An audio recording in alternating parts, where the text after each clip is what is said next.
Y te hicieron una primera pregunta, así, me gustaría preguntarte, ¿qué le dirías al Pérez Esquivel de 1980, al Pérez Esquivel del 2023, al Pérez Esquivel de 1980 cuando recibió el Premio Nobel de la Paz? Y que no se haga el burro y que siga trabajando. Eso, que se siga comprometiendo con la gente, esa sociedad hay que seguir construyéndola a pesar de todo. No hay un dicho de eh, Luther King que dice, si mañana se termina el mundo, igual hoy voy a plantar mi manzano. ¿No? Es eso lo importante. Sería. Seguir. ¿Y algo que hubieras hecho distinto desde que recibiste el Premio Nobel a hoy? Sí, hay muchas cosas que serían distintas, ¿no? Creo que en ese momento y hasta ahora no asumí ninguna posición partidaria, ¿no? Pero también me di cuenta en el tiempo que sin una acción política partidaria podés tener buena voluntad para cambiar las cosas, pero no podés hacerlo. Incluso muchos dirigentes políticos hacen lo que pueden y no lo que quieren. Entonces esto me lleva a la discusión de las democracias. Cumplimos 40 años de democracia, ¿no? Todos están contentos y yo estoy parcialmente contento porque esta democracia tiene muchas luces y sombras. La democracia no se regala, se construye, no es poner el voto en una urna. Entonces, creo que estamos en una posición muy difícil con esta democracia delegativas, que el pueblo delega todo el poder en quienes lo gobierna, pero después los gobernantes no hacen lo que prometen al pueblo, pero el pueblo queda en un estado de indefensión total. Si bien hay leyes, hay cosas, pero no funcionan para cambiar la situación. Entonces, creo que sí, uno de los desafíos que no asumimos fue trabajar por una democracia participativa, donde el pueblo tenga herramientas constitucionales y jurídicas para evitar los abusos del poder. Como por ejemplo, nos sacudieron una deuda externa que el pueblo no la pidió, nos metieron muchas leyes que el pueblo las sufrió, hubo reformas constitucionales que no funcionan, como la reforma del año 94, donde en lugar de ser un país federal, terminó siendo un país feudal. El caso de Jujuy, de otras provincias de Argentina, lo pone en evidencia, pero también a nivel latinoamericano. Recién me acabo de comunicar con gente con el Perú, estamos en contacto con Perú, el golpe de Estado a Pedro Castillo. Y el pueblo sufre la represión de los golpistas, pero no tiene elementos constitucionales jurídicos para poner freno a los abusos del poder. Y así, por ejemplo, la venta de tierras, que nunca se sabe dónde van los recursos, el control. Entonces, ¿esto a quién pertenece? ¿Al gobierno? No. Eso es el patrimonio del pueblo, pero el pueblo no puede decidir sobre los recursos naturales. Entonces, esto no cuestiona los 40 años de democracia, ¿no? La economía. Yo no soy economista, pero... Y creo que los economistas no son economistas. No, los economistas funcionan de acuerdo a intereses, pero No es una economía especulativa, no es una economía de producción, trabajo, distribución de los bienes, no existe esto. Entonces siempre somos dependientes del Fondo Monetario Internacional, de pedir créditos para pagar los intereses de la deuda, no la deuda. Yo me acuerdo el primero que convocó a un encuentro internacional para tratar el problema de la deuda fue Fidel Castro, en La Habana, donde había representantes de todas las corrientes económicas, políticas, y bueno, lo dijo con mucha precisión. Esto es una nueva forma de esclavitud a los pueblos. Entonces, creo que todavía, si tuviese más tiempo o fuese años anteriores el premio Nobel, apuntaría algunos ejes distintos a los que hice en ese momento.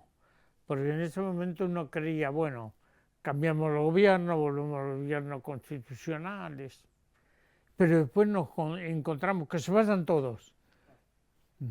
Lo que pasó en el 2001, que se vayan todos. Entonces, ¿cómo que se vayan todos? Todos se atornillaron los asientos. Entonces, es difícil esto. Por eso digo, la democracia son caminos a construir. No basta la selección, ahora vamos a votar. No, a Lula lo sacaron a través de todo un entramado, claro, pero terrible, a Evo, a Pedro Castillo en el Perú.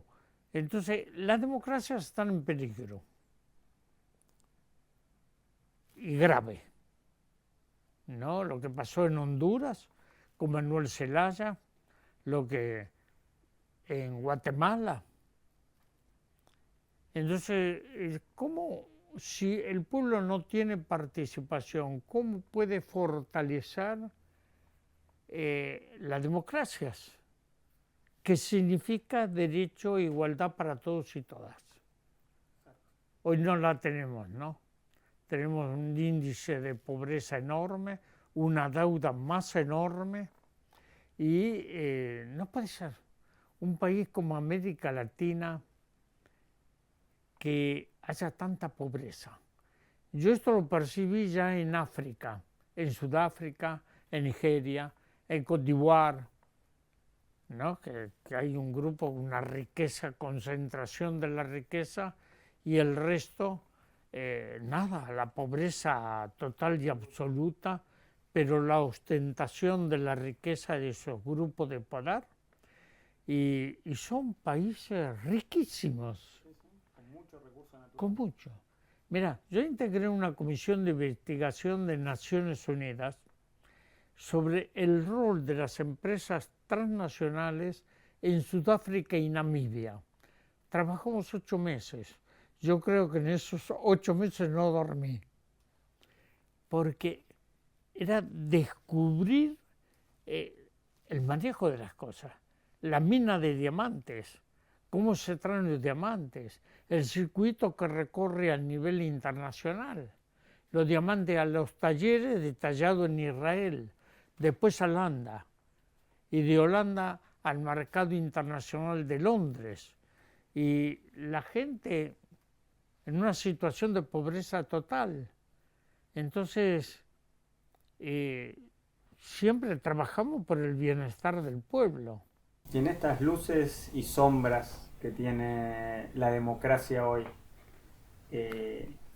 ¿cómo podemos hacer si la queremos proyectar al futuro? Uno sería esto que decís de una democracia más participativa, darle más participación al pueblo. ¿Qué otras cosas deberíamos hacer para recuperar y salir de estas sombras y darle más luz? Hay varios caminos, yo no tengo fórmulas, ¿no? Pero yo veo que uno de los caminos hay que fortalecer la educación pública, libre y gratuita. Esto que es una conquista del pueblo argentino extraordinario. Otra la salud. Hoy la salud está privatizada, es un comercio. Hay gente que no puede comprar medicamentos, ¿no? La fabricación de medicamentos genéricos. El país está en condiciones de hacerlo. Intentamos, fracasamos. Intentamos. No se pudo lograr. Y otro, lo que el mismo Papa Francisco plantea: techo, tierra, techo y trabajo. ¿No? Que hoy el pueblo no puede vivir de subsidio, tiene que vivir de trabajos genuinos. Otra, ir contra la corriente, remar contra la corriente de la especulación financiera. Recuperar los recursos naturales, el equilibrio con la madre tierra. Si no, tenemos las consecuencias que estamos sufriendo. Si destruimos la casa común, ¿qué nos queda? No queda nada.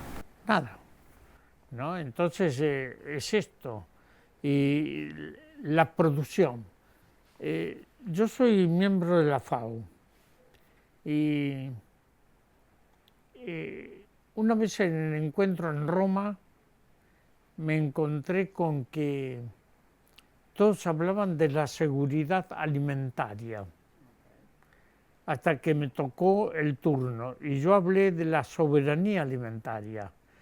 Para mí la soberanía alimentaria no es de las grandes empresas con los monocultivos, para exportación, para ganancia, no para el respeto a la madre tierra, ¿no? Pero la soberanía alimentaria se sostiene en el mediano y pequeño productor rural. Pero hoy el pequeño productor tiene que alquilar las tierras para trabajar. No son dueños de la tierra. Entonces hay un desfasaje aquí de la propiedad. Hay que revisar esto. Es raro, en Argentina nadie habla de reforma agraria. Es una mala palabra, pero venden tierras a grandes empresas. A Benetton, Turner, Lewis, a los Emiratos Árabes. Entonces la tierra es de propiedad de especuladores. Yo me acuerdo con Elder Cámara, en Olinda y Recife, fuimos a apoyar y defender a los favelados que lo querían sacar una transnacional. Y fuimos al juzgado. Casualidad, los micrófonos no funcionaban. Un salón enorme. Entonces los pobladores, los favelados, agarraron una cartulina grande y le escribieron una pregunta a los jueces. ¿Quién le compró la tierra a Dios? La tierra es de quien la trabaja, no de la especulación financiera. Y estamos en esto hoy en día, ¿no?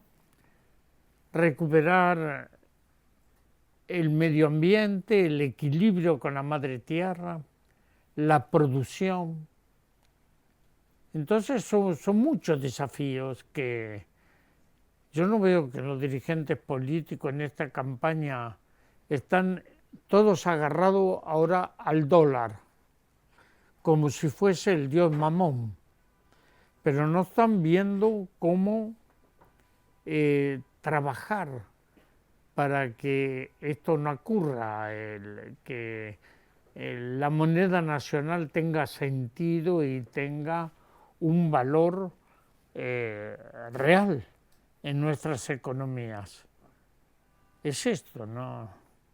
Habría otras cosas, por ejemplo, hoy quieren destruir el CONICET. Y después de la fuerte campaña y trabajo que se hizo para recuperar a los científicos en el país, esto no es un costo, es una inversión, ¿no? La educación tampoco es un costo, que la quieren privatizar, es una inversión es una vuelta de los recursos al pueblo. Entonces, yo creo que todo esto pasa porque hay una dominación cultural muy fuerte. Hay mucho racismo, mucha discriminación, hay una... Todavía en nuestra educación en el pueblo hay mucho discriminación, y lo vemos ahora con lo que está pasando el Malón en Plaza Lavalle, ¿no? Que ni siquiera la Corte Suprema los quiere recibir. Entonces, la dominación cultural es tremenda, y la gente se maneja por eso porque es lo que conoce. Es una educación, no digo toda, pero hay una educación que es castradora del pensamiento propio. Hay que cambiar esto, ¿no? Por eso hago mucho hincapié en la educación como práctica de la libertad, como nos enseñó, que yo lo conocí, Pablo Freire. Hemos estado en varias cosas junto con Pablo, ¿no? Es otro tipo de generar conciencia crítica y valores en los jóvenes, ¿no? ¿Cómo hacemos para salir de ese círculo donde solo se piensa el corto plazo cuando hay que también mirar el largo plazo? No es fácil esto, pero mucho tiene que ver la familia. Tiene que ver también la comunidad. Creo que nuestra sociedad está marcada por el individualismo, y también las tecnologías aceleraron los tiempos. No es el tiempo que nosotros teníamos hace 10, 15, 20 años, no hablemos de 50 años, ¿no? El tipo de tecnologías, siempre recuerdo lo que decía Einstein, que si estas tecnologías fagocitan al ser humano, las próximas generaciones van a ser de idiotas. Y eso está pasando porque hoy un minuto la gente no lee, los jóvenes no leen.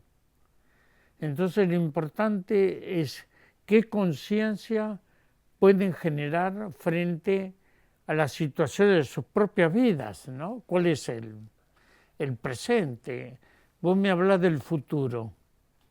Me decís, el futuro se construye con el coraje que tengamos de hacer el presente.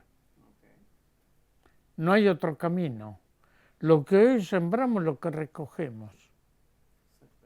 Es esto. Ahí tenemos el futuro.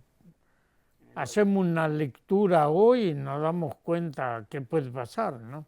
Dentro de pocos días lo vamos a ver. Si tuvieras que recordar o contarnos alguna anécdota de otros premios Nobel de tu generación, con los que hayas tenido relación, con los que hayas interactuado, que hayas admirado, hayas aprendido, ¿qué nos podrías contar? ¿Qué se te viene a la mente? Hay varios, pero ahora me viene a la mente Desmond Tutu, el arzobispo de Sudáfrica. Con él y con el Dalai Lama estuvimos en la frontera de Tailandia entre Vietnam y Myanmar, en los campamentos de refugiados de Birmania, no de Myanmar. Estuvimos ahí trabajando, viendo la situación, pero la intención nuestra era pasar para ver a Aung San Suu Kyi, que estaba presa. Ahora sigue presa todavía, creo. Y no nos dejaron ingresar, así que nos quedamos en Tailandia.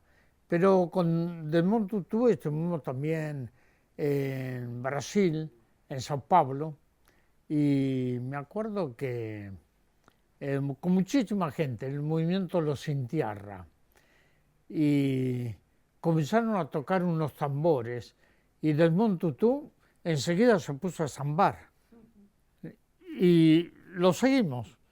Así que estamos andando por las calles de Sao Paulo y en Río también.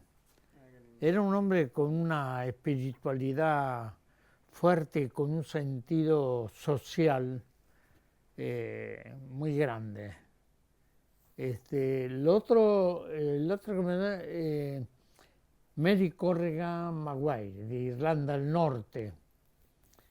Con Mary Corrigan viajamos durante la guerra a Irak. Hicimos desde Amán, Jordania, a Bagdad, 2000 kilómetros de desierto, porque no había aviones.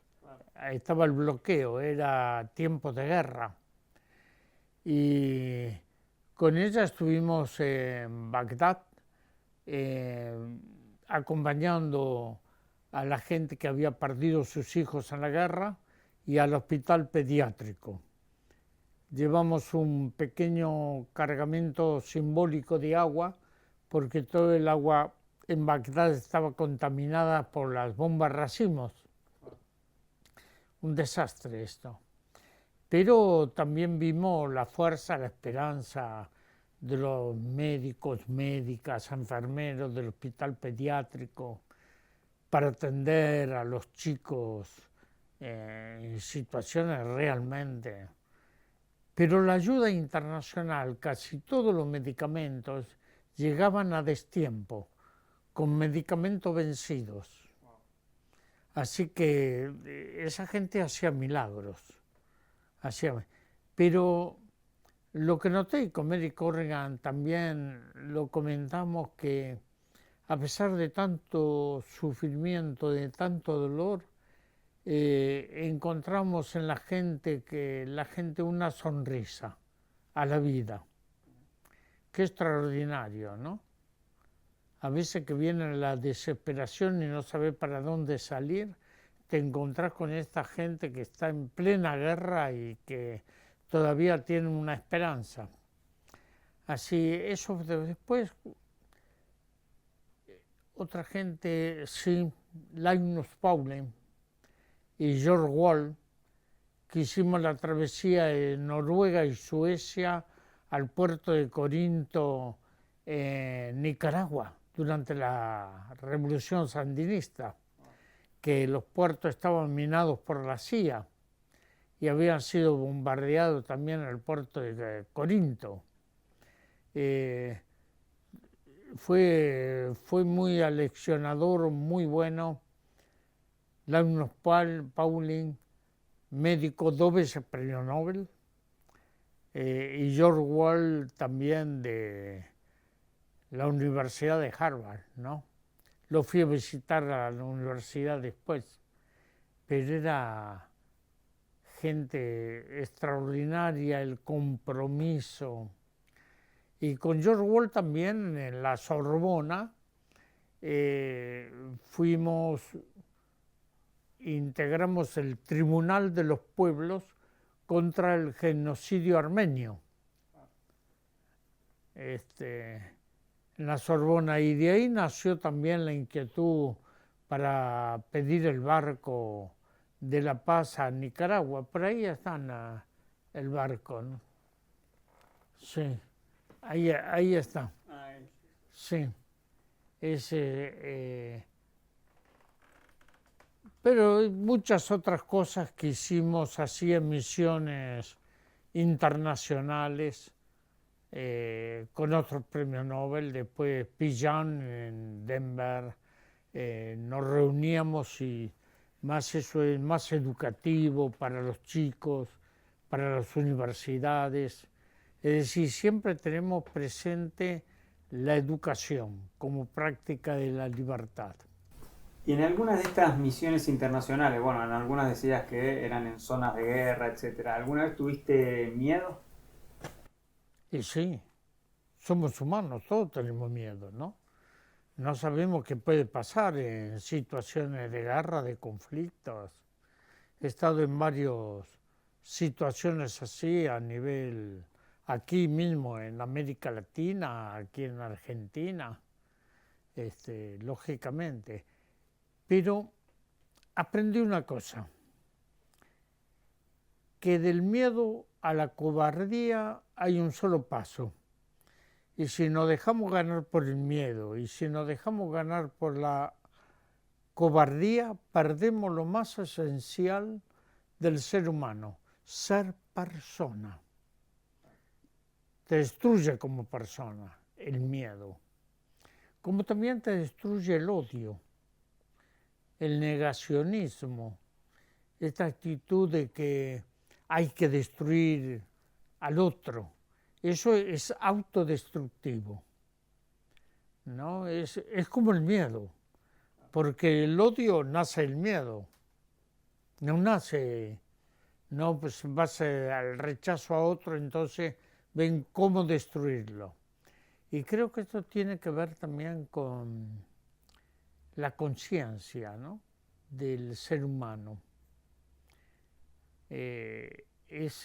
Lógicamente, yo soy un sobreviviente, así que pasamos el miedo en los vuelos de la muerte, en las cárceles, en las torturas, si vamos a seguir viviendo o no. Pero no hay que dejarse vencer por el miedo. Eso, si uno se deja vencer, ahí es que te destruyen como persona. Totalmente. Es esto, ¿no? Así. Ahora algunos se alimentan con el miedo. Sí, sí, porque no todos pueden salir de una situación quizás tan difícil como la que te tocaron vivir, ¿no? De los vuelos de la muerte, o de estar preso, o de persecuciones, etcétera. Quizás las respuestas de muchos puede ser ese miedo transformarlo en odio. Vos Claro. lo transformaste en otra cosa, ¿no? En Sí, servicio. Sí, son formas, son opciones de vida. Para mí es importante la espiritualidad.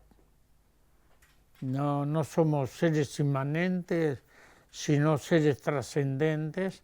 Entonces siempre existe ese sentido de trascendencia, tanto científica como mística, porque los científicos y lo místico cada vez están más juntos. Claro, se van acercando, ¿no? Se van acercando, sí, van como encontrando,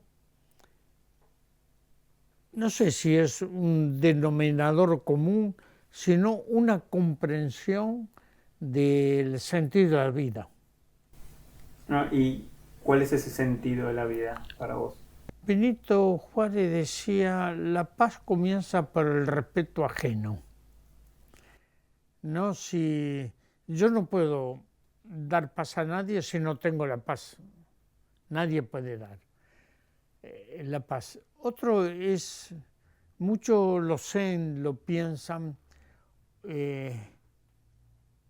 hay que vaciar el cántaro para que entre la luz. No, porque el cántaro de esta sociedad conflictiva, cargada de prejuicios, de una educación alienante, hay que vaciarlo. Si no, no puede entrar la luz. Y eso cántaro es cada uno y una de nosotros, y nosotras, ¿no? Y creo que esto tiene que ver cómo compartimos el pan y la libertad. Una vez, hace un rato hablamos de la Madre Teresa, ¿no? Yo me acuerdo que una vez en París, en el teatro, en el Palacio de Gobierno, el Palacio en el Licio, el presidente era François Mitterrand. Yo era muy amigo de la mujer de François, Danielle Mitterrand, una gran amiga, una luchadora extraordinaria, y me invitaron a la Madre Teresa y a mí.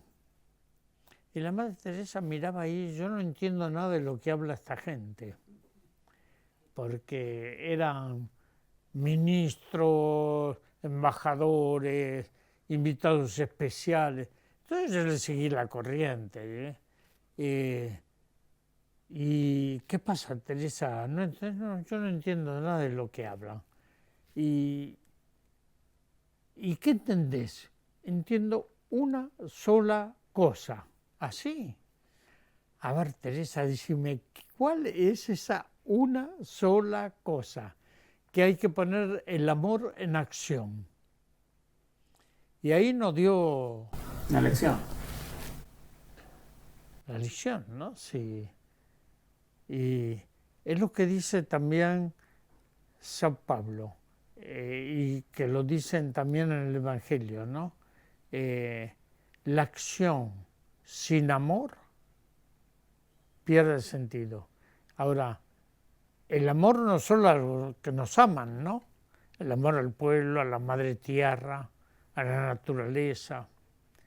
Esto que San Francisco tenía tan claro, ¿no? De hermana agua, hermanos árboles, bosques.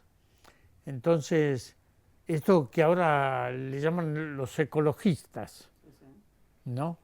Pero es volver a las fuentes. La relación del ser humano con la madre tierra es fundamental, no la explotación, porque hoy la están explotando.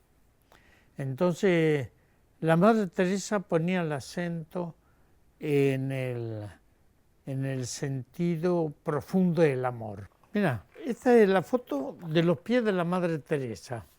Siempre se ponen los rostros, ¿no?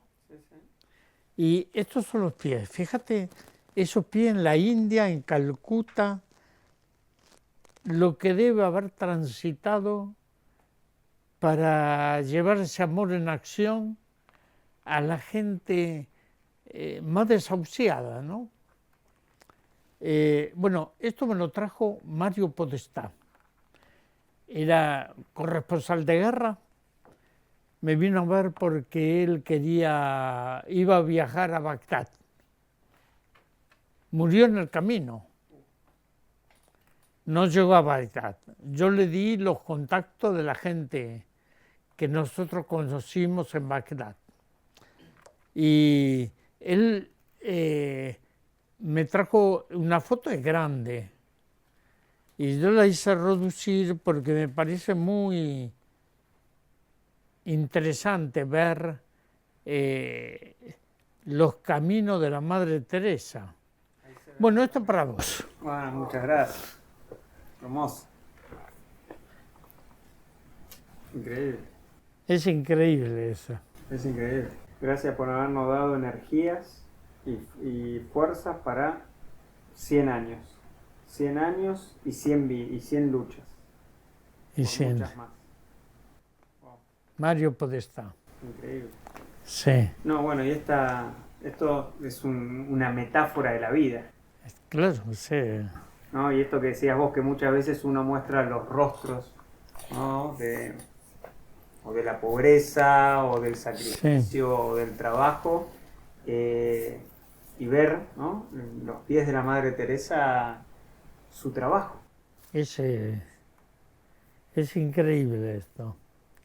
Yo estuve 3 veces con ella y la verdad que siempre me llamó mucho la atención su humildad, su fortaleza. Y yo creo que eso es aprender a vivir.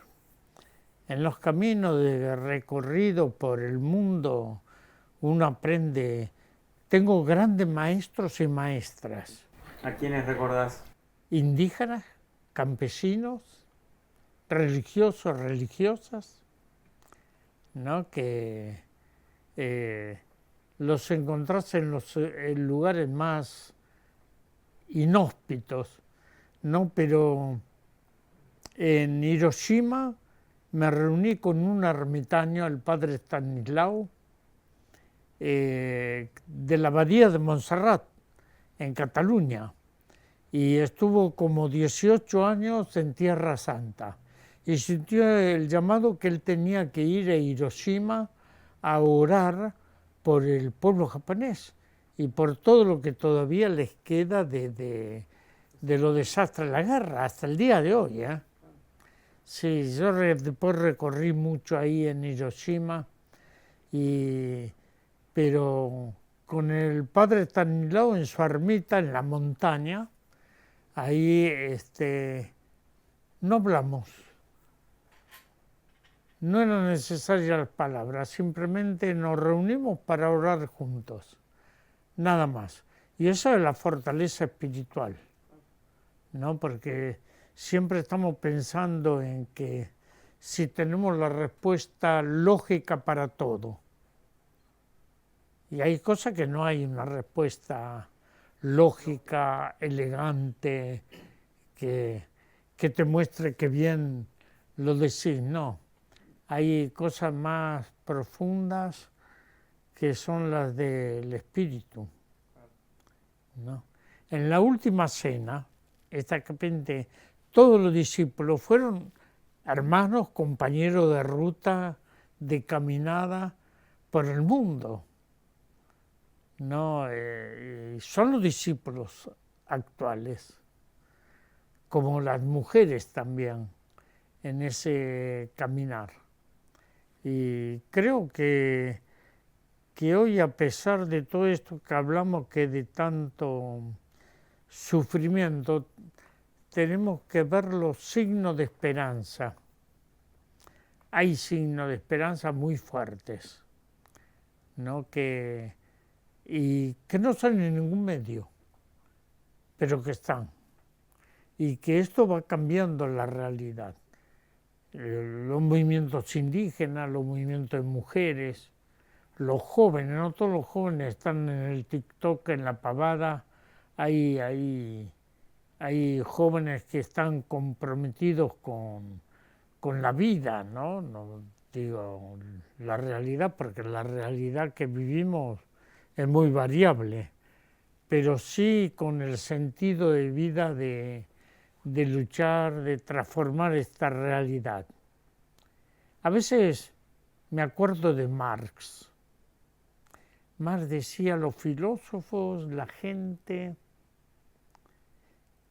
ha hecho mucho, explicado mucho la situación mundial, pero lo importante es transformarla. Una cosa es sacar diagnósticos, propuestas. El asunto es transformar la realidad. Y en esto tenía Marx la razón de hacer. No hay que decir, no, esto no, porque Marx mismo decía que él no era marxista. Y no era ironía. No era ironía. Así que, en fin, uno tiene que ir aprendiendo. Somos aprendices en la vida y de acuerdo a eso construimos. Eso es lo importante. Y en ese aprendizaje de la vida, en esa lucha, en tantos años, que vos vinculaste mucho también el arte, ¿no? Sí. Con la paz. Digo, ¿de dónde surgió en vos esa llama del arte? ¿Cuándo empezó? Viste, hay un dicho, que los niños llegan a la vida con un pan bajo el brazo. Ahora no hay pan, pero yo llegué con un lápiz bajo el brazo. Y siempre, incluso en los momentos más duros, seguí con el arte. Para mí el arte es un lenguaje más de la lucha, ¿no? Como la música, la resistencia cultural a través del arte.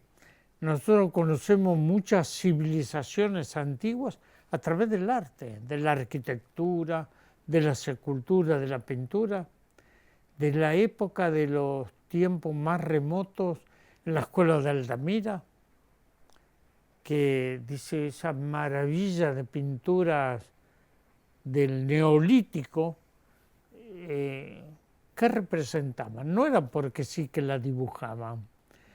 Eso tenía un sentido profundo, era cargados de maná.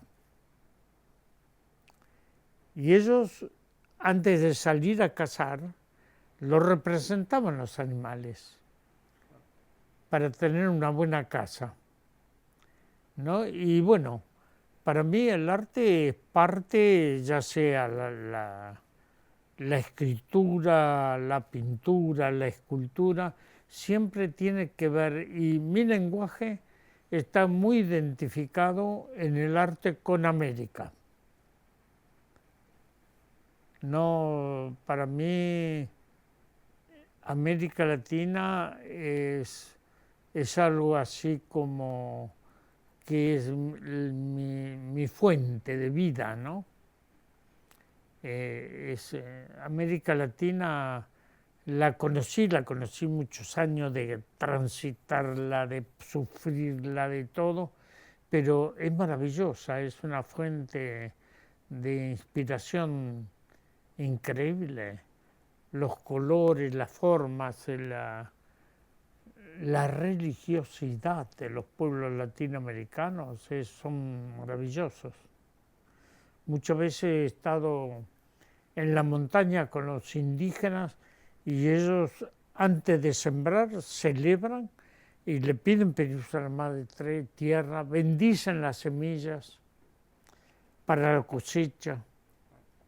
Entonces, esta civilización, que nos dicen civilizado, no sé por qué, pero se perdió esa comunión con la Madre Tierra. Ahora, ¿cómo logramos? No hay tiempo de contemplar una flor. No hay tiempo de ver crecer una semilla y el brote de la semilla. Si perdemos esto, estamos perdidos. Hoy fíjate, hace poco leí un informe sobre... Nosotros tenemos las aldeas de jóvenes y hay un taller que es la apicultura, las están matando las abejas. Si se mueren las abejas, el ser humano desaparece. Entonces, la relación no es que nosotros estamos separados de esto, porque el daño a los mares, a los ríos, es tremendo. Los agrotóxicos, la contaminación. Entonces, tenemos que tener una mirada holística, integradora, no dejarnos arrastrar porque vamos a tener más, no vamos a tener más, vamos a tener menos. Tener más es cuando logramos el equilibrio del ser humano con la Madre Tierra. Hay una carta muy hermosa del jefe Hughes que le envía al presidente de los Estados Unidos que le quiere comprar las tierras. Y él le contesta al jefe, dice, ¿cómo le voy a vender los ríos que son mis hermanos? ¿Cómo le voy a vender los bosques si cada árbol somos hermanos? La pertenencia. Y muchas veces tiene un sentido muy profundo con Francisco de Asís, con San Francisco de Asís, y con el Papa Francisco, que está diciendo lo mismo. ¿No? En la Laudato Si, Fratelli Tutti, la fraternidad entre todos, Laudato Si es tenemos que volver a eso. Si no volvemos, estamos en un proceso autodestructivo.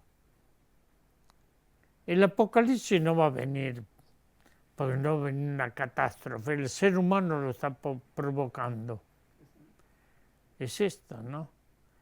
Entonces, yo creo que el arte también nos lleva a una mirada distinta, a la conciencia, al espíritu. Y para mí el arte es fundamental, no podría vivir si no me puedo expresar artísticamente. ¿Y tenés alguna obra tuya favorita que vos digas, esta está en mi corazón, la que más me costó, la que más me gustó, la que más sentí? No, todas tienen su momento, pero sí, no sé si es la más favorita, que es el monumento que hice en Combarro, en el pueblo de mi padre, que era pescador. Son 7 grandes bloques de piedra en la región, que la hice en honor a los inmigrantes que salieron de Galicia, de España, y llegaron para estas tierras.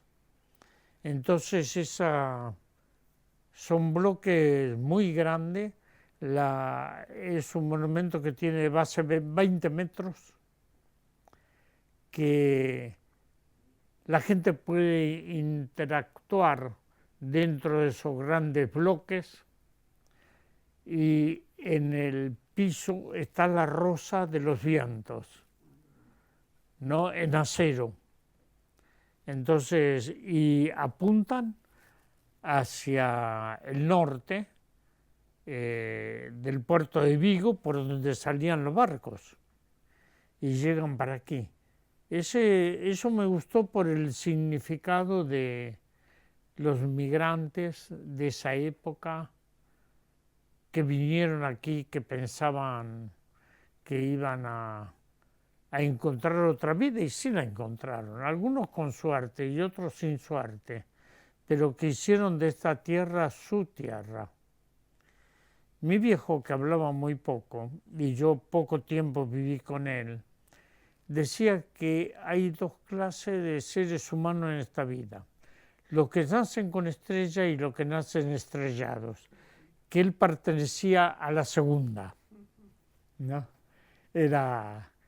Tenía ese humor todavía de los marineros y el canto, porque los marineros se embarcaban y se embarcaban con el canto encima, ¿no?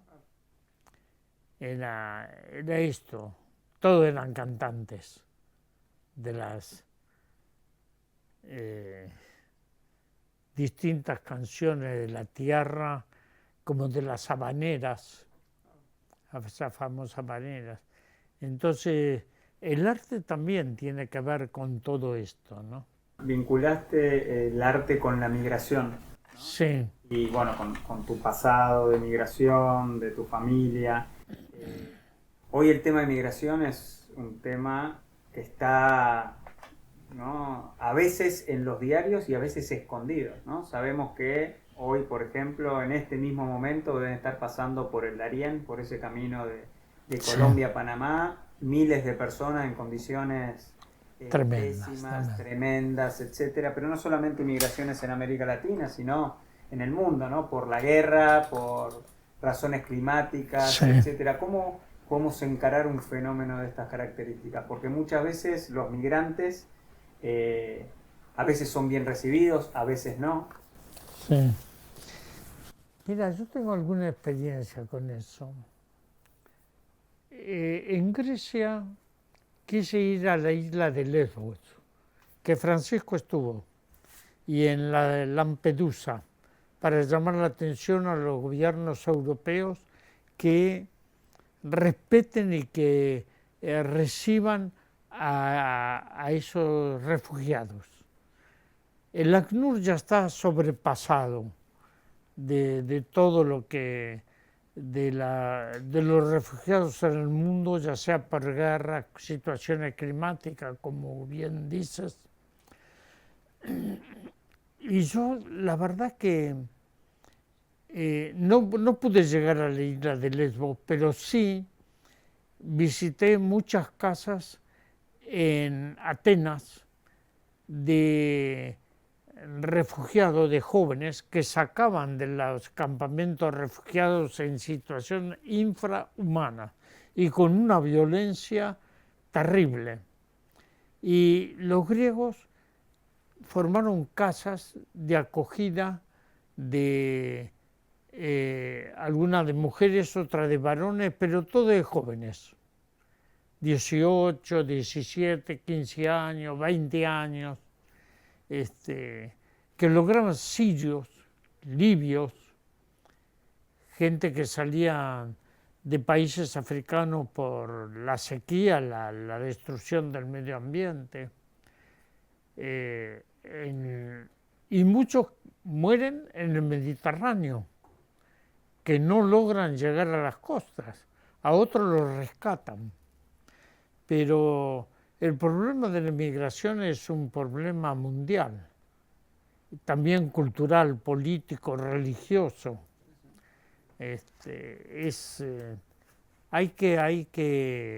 Aquí han llegado y hemos tratado de apoyar a haitianos. Estuve varias veces en Haití en situaciones muy difíciles, con las masacres en Haití. Y actualmente es el país más castigado de todo el continente, ¿no? Y la MINUSTA, los ejércitos que mandaron, no empeoraron las cosas y no le dieron un sentido de autonomía al pueblo haitiano, hasta el día de hoy. Pero sí le llevaron el cólera. 9.000 muertos. Entonces, ¿cuáles son las políticas internacionales? Pero se gastan miles de millones de dólares en armas, en las guerras, en los conflictos.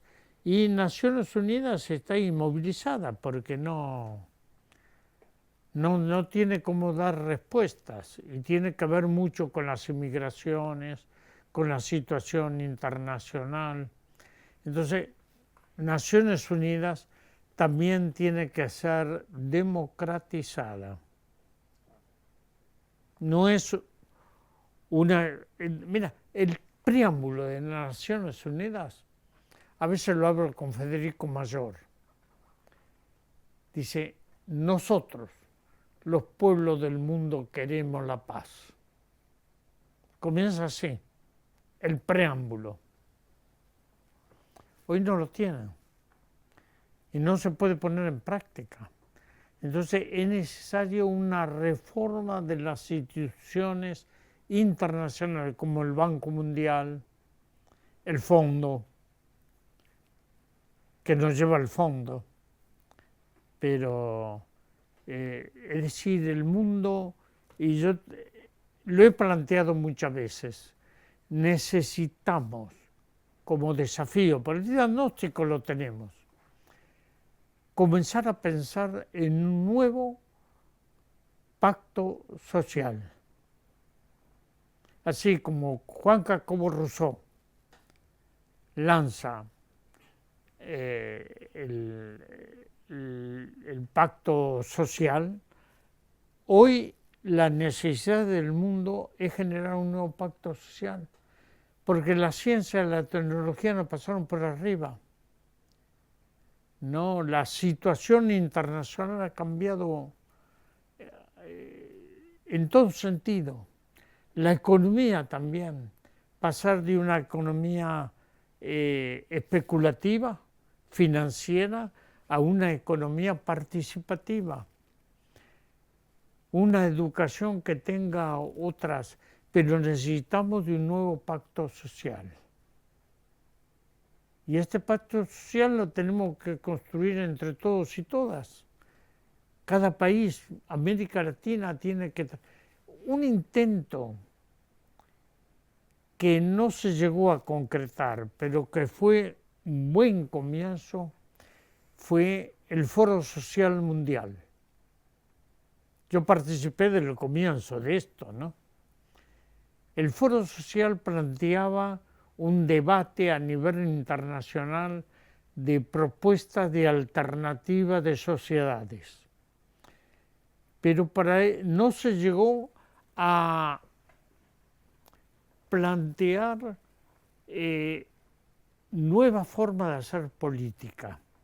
Quedó mucho en lo social, en las organizaciones de base, pero no en la construcción de nuevas propuestas, tanto a nivel internacional de convivencia como de relaciones locales.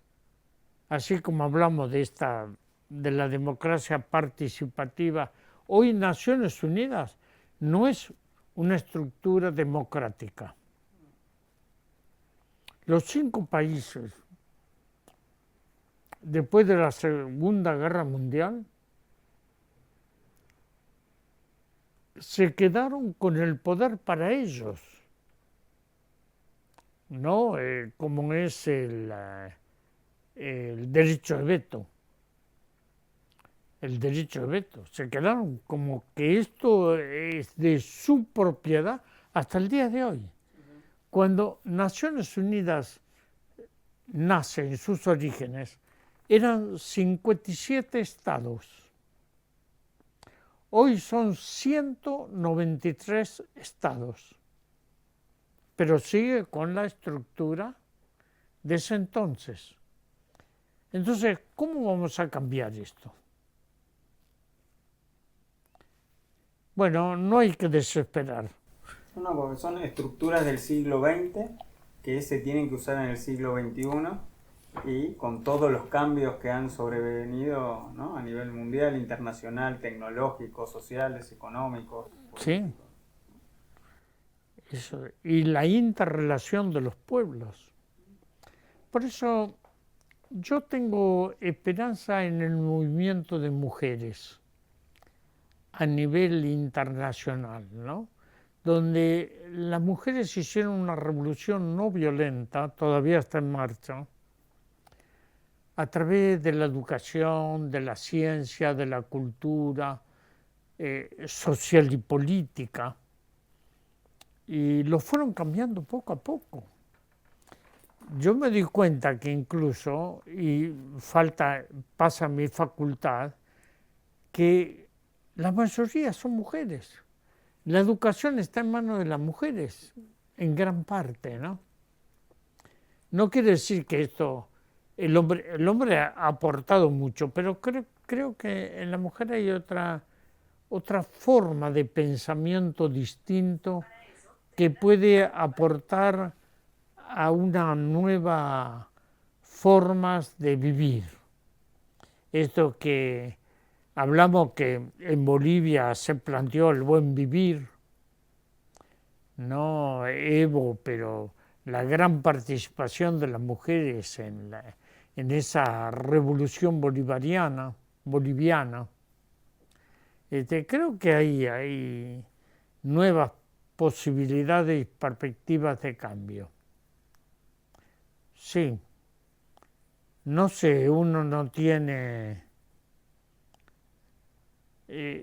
por lo menos yo estoy atento a los cambios que se están produciendo en nuestra sociedad, tanto de los buenos como de los otros, ¿no? Y una de las cosas importantes en donde tratamos de trabajar es la memoria. No hay persona sin memoria, no hay pueblo sin memoria. Si dejamos la memoria, no hay que mirar para adelante, lo que pasó, pasó. No pasó. Porque es un presente siempre. Y la memoria no nos tiene que llevar a mirar el pasado como una cosa del pasado, sino como un presente, porque lo que hoy sembramos es lo que vamos a recoger. Esa es la diferencia, lo que hoy tenemos la capacidad de sembrar.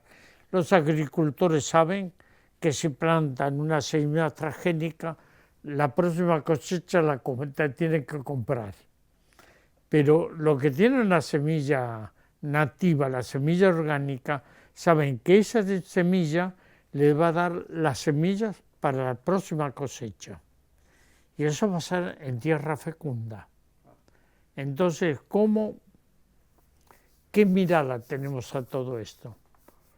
Yo no desespero.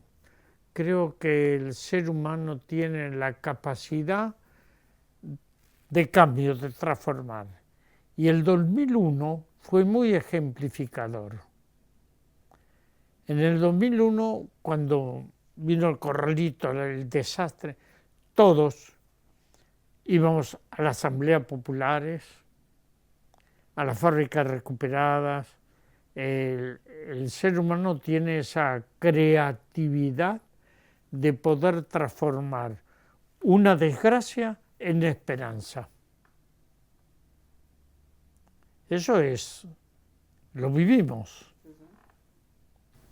Bueno, sí, con respecto a eso, el Papa Francisco siempre tiene una frase de una vez que cuando le preguntaron si había que ser optimista o pesimista? Y bueno, ahí empezaron a especular, bueno, qué piensan, y uno decía, no hay que ser optimista, no hay que ser pesimista, y él contestó que no había que ser ni optimista ni pesimista, porque el optimismo es lo que lleva a lo óptimo, a que está todo bien, no hay problema, el pesimismo es que está todo mal, que no podemos encontrar soluciones a nada, sino que lo que había que tener es esperanza. Y todo lo que vos decís está cargado, digo, no sé si escuchaste esa frase, pero Sí, está cargado de eso, ¿no? De la esperanza de este presente y al futuro. A mí me preguntan muchas veces si era pesimista. Yo, yo soy un pesimista esperanzado. No, entonces la gente, soy un pesimista esperanzado, sí, porque si me quedo únicamente en el pesimismo estoy perdido. A los alumnos de la facultad dicen, mire, no dejen de sonreír a la vida. El día que dejan de sonreír a la vida es porque lo vencieron.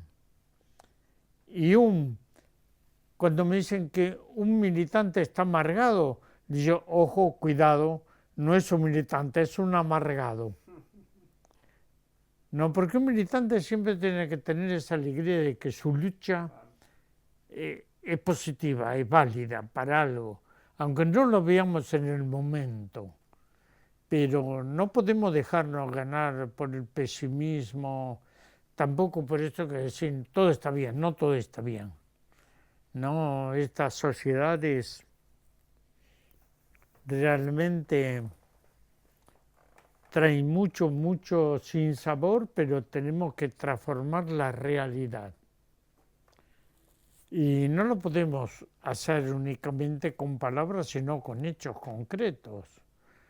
Nosotros estamos trabajando con jóvenes desde hace muchísimos años y con jóvenes en situación de riesgo social, pero para que tenga una posibilidad de vida. No la educación, esto sí, llevo más de 50 años en la enseñanza y una educación que debe ser liberadora, ¿no? Esto que Pablo Freire hablaba de la educación como práctica y la libertad. No queremos que salgan, pueden ser ingenieros, arquitectos, médicos, pero con mentalidad esclava, sujetos a la dominación. Y el otro día que tuve un encuentro con menores de distintas partes de la provincia de Buenos Aires,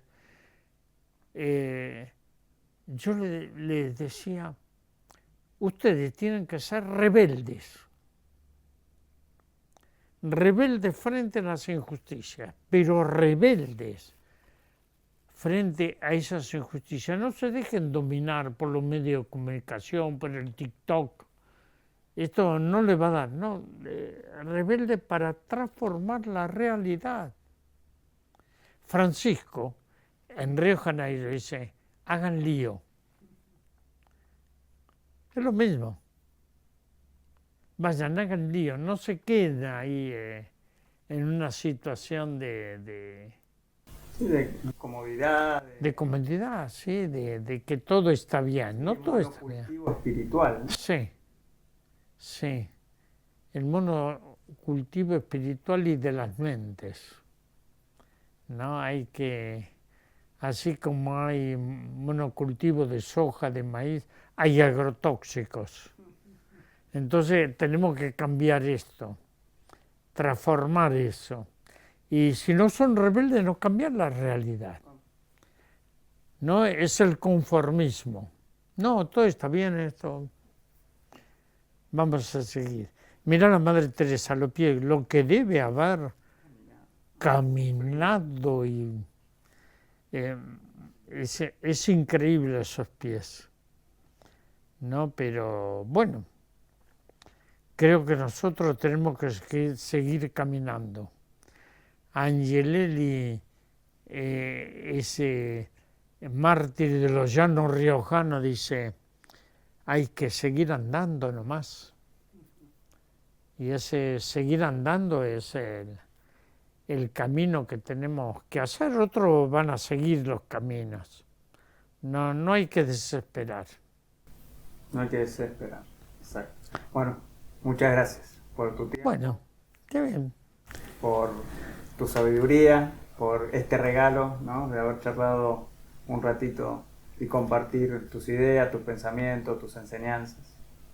Gracias. Igualmente. Creo que lo que uno pueda aportar, lo aporta así como uno nos recrearon mucha de la gente que caminamos juntos. Una vez ¿dónde fue? En Brasilia. En una gran marcha de los movimientos de Sin Tierra. El compañero mío que tenía al lado y caminamos no sé cuántos kilómetros fue Niemeyer, Mira. el creador de Brasilia, ¿no? Sí, sí. Fantástico. Y yo lo veía a Niemeyer y dice, este viejo, ¿cómo sigue andando, no? Y yo ahora tengo su misma edad Y seguís andando. y seguimos andando. Así que esto de seguir andando no es nuevo. No, no. Como dice el dicho ese, se hace camino al andar. Así, Machado, y que también canta el nano, ¿no? Exacto. Sí. Bueno, esperemos que esto contribuya nomás, que lo podamos compartir.